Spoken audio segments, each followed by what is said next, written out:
तुमसे सजा मेरा जीवन, सुंदर सपन सलोना, तुम मुझसे खफा न होना, कभी मुझसे जुदा न होना।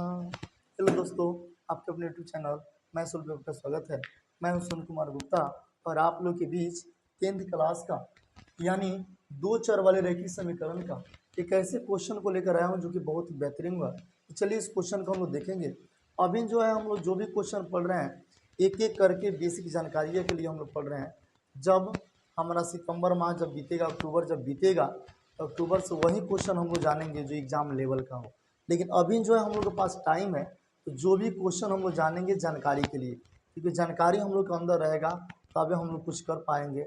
ऐसे नहीं है कि हम लोग सिर्फ रिजल्ट के लिए ही पढ़ रहे हैं, हम लोग रिजल्ट के लिए भी पढ़ रहे हैं, साथ साथ जानकारी भी चाहिए। जब तक बेसिक जानकारियाँ नहीं होगा, पूरा उसके अंदर एक गहराई का जानकारी नहीं होगा, तब तक हम लोग परिपूर्ण कैसे जानेंगे। तो चलिए बिना देर करते इस क्वेश्चन को शुरू करते हैं। क्वेश्चन में बाबू ये कह रहा है कि टीम की एक कोच ने 3900 रुपया में 3 बल्ले तथा 6 गेंदें खरीदी। बाद में उसने एक और बल्ला तथा उसी प्रकार की 3 गेंदें 1300 रुपये में खरीदी। इस स्थिति को बीजगणितीय तथा ज्यामितीय रूप में व्यक्त कीजिए। यानी इस क्वेश्चन को बीजगणितीय रूप में भी सॉल्व करना है और ज्यामितीय रूप में भी सॉल्व करना है। तो चलिए कैसे बनता है इसको हम लोग सॉल्व करके देखते हैं। तो कैसे करेंगे, लिखेंगे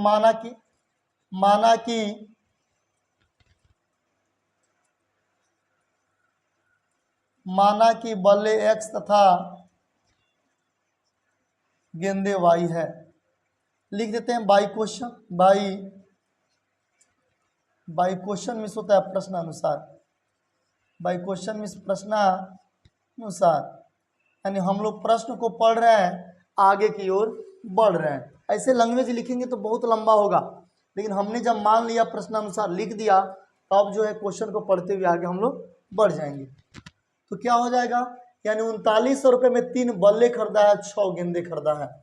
तो क्या हो जाएगा 3x प्लस 6y बराबर 3900 रुपया। इक्वेशन इसको एक मान लेंगे। एंड फिर और क्या है, फिर अगले दिन उसके बाद जो है उसने एक बाला तथा उसी प्रकार की 3 गेंदे खरीदा। कितना रुपए में, 1300 रुपये में। तो लिखेंगे x प्लस 3y बराबर 1300। समीकरण 2 मान लेंगे। मार्कर नहीं उग रहा है, थोड़ा इसे करते हैं। इसको कितना मान लेंगे, 1300 ये हुआ, और इस समीकरण 2 मान लेंगे। ये x है बाबू ना, यानी 3x plus 3y equal to 1300। समीकरण ये 2 हो गया। समीकरण कितना हुआ, 2 हुआ। अब ये हमारा बीजगणितीय रूप में हो गया।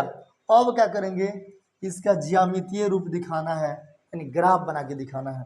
तो क्या होगा, सबसे पहले समीकरण 1 के लिए एक सारणी बनाएंगे। सारणी क्या हुआ, ऐसे ही बनेगा। x और y के कम से कम 2 माने निकालेंगे हम लोग। x और y के कम से कम 2 माने, ये x हुआ, ये y हुआ। हम 300 x के स्थान पे यदि हम 300 रखते हैं तो ये 3 3 का 900 हुआ। 900 जाके 3900 में से घटा तो 3000 बचा। इसीलिए y बराबर 3000 बटा 6, यानी 6 पचे 30, यानी 500 हुआ। कितना हुआ जी, ये 500 हो गया। ऐसे आया, तो आइए इधर अपने बताते हैं करके। यानी ये 3x प्लस 6y बराबर 3900 है। तो मैंने x के मान 300 रखा है यहाँ पे, प्लस 6y बराबर ये 3900 हुआ। ये 6y बराबर 3900 माइनस 3 3 का 900 हो गया। इसीलिए y बराबर 3000 बटा 6 बराबर 6 पचे 30, यानी 500 हो गया। वही 500 रुपया लिखे हैं। तो ऐसा ही आप भी जब सीख जाइएगा तो ऐसे इतना चीज़ें जो है माइंड में हम लोग निकाल लेते हैं। फिर चलते हैं, यदि हम x के मान रखते हैं तो हाँ, अब क्या करेंगे, y के मान यदि हम रखते हैं 600, y के मान जो रखते हैं 600, तो 600 से 6 में गुना होगा तो 6 3600 हुआ। छाछक 3600 हुआ, तो 3900 में से 3600 गया, 300 बचा, इसीलिए x बराबर 300/3 यानी 100 हो जाएगा।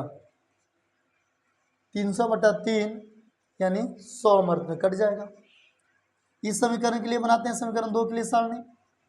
इसका सारणी जब बनाएंगे बाबू तो इसमें भी x और y के कम से कम 2 माने निकालेंगे। कैसे निकलेगा तो आओ देखा जाए।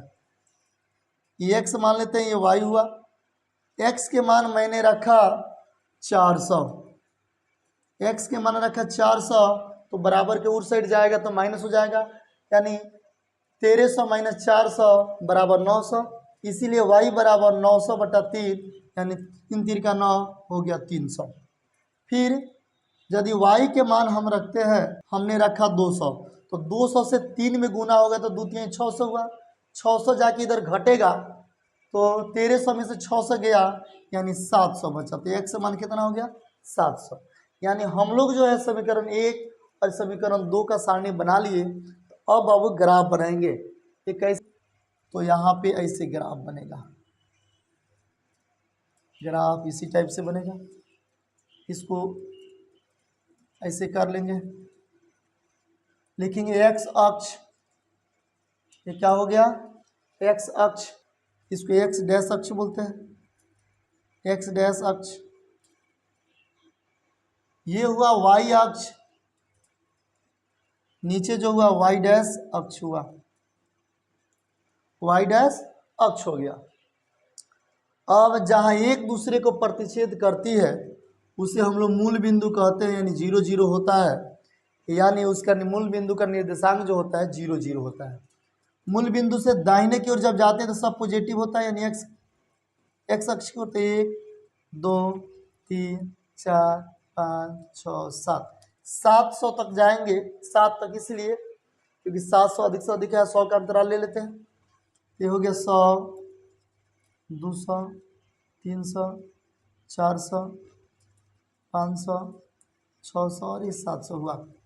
लेफ्ट साइड की ओर जाते हैं एक्स डैश की ओर, सब निगेटिव होता है, यानी 1 2 3 4 5 6 7, यानी -100 -200 -300 -400 -500 -600, यक्स में मिटा देते हैं अक्ष, और ये हो गया 700 -700। मूल बिंदु से ऊपर की ओर जाते हैं, यानी वाई डैश की ओर, वाई अक्ष की ओर, तो ये भी पॉजिटिव होता है, 1 2 3 4 5 6 7, यानी 100 200 300 400 500 600 ये 700। आप लोग ग्राफ पेपर में बनाइएगा तो उसका डिस्टेंस जो होगा सेम होगा, कोई दिक्कत नहीं होगा। तो इसका नाम जो हुआ यानी 3x + 6y बराबर 3900। ये जो है ऐसे जाएगा और दूर तक जाएगा तो कहीं ना कहीं इसका मिलन होगा, ऐसे जाएगा तो मिलन हो जाएगा। दूसरा कितना है तो x के मान, अब दूसरे समीकरण देखते हैं सारणी का। x के मान 400, y के मान 300, x के मान 400 y के मान 300, यानी यहाँ हुआ कितना हुआ, यहाँ पे हुआ, लिखेंगे 400, 300। फिर x के मान 700 यहाँ पे है, और y के मान जो है 200 है, यानी यहाँ पे, तो इधर से ये चला इधर से ये चला और दोनों का मिलन स्थान जो हुआ यहीं पे हुआ। लिख देंगे 700, 200। अब इसका भी ग्राफ खींचेंगे। इसका ग्राफ कैसे होगा, ऐसा ही होगा। कैसे होगा,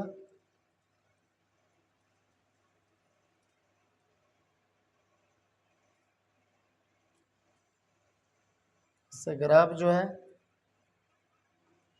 ऐसा ही होगा। चलिए यहाँ जो है एक दूसरे प्रतिच्छेद किया, काटा, और यहाँ पे और बढ़ा देंगे। तो इसका नाम जो है लिखेंगे समीकरण का x + 3y बराबर 1300। यही इसी टाइप से हमारा ग्राफ बनेगा। हिंट लेना है, समझना है। चलिए वीडियो कैसे लगा आप लोग कमेंट करके जरूर बताइएगा। तब तक के लिए thank you, best of luck. फिर मिलते हैं नेक्स्ट वीडियो में।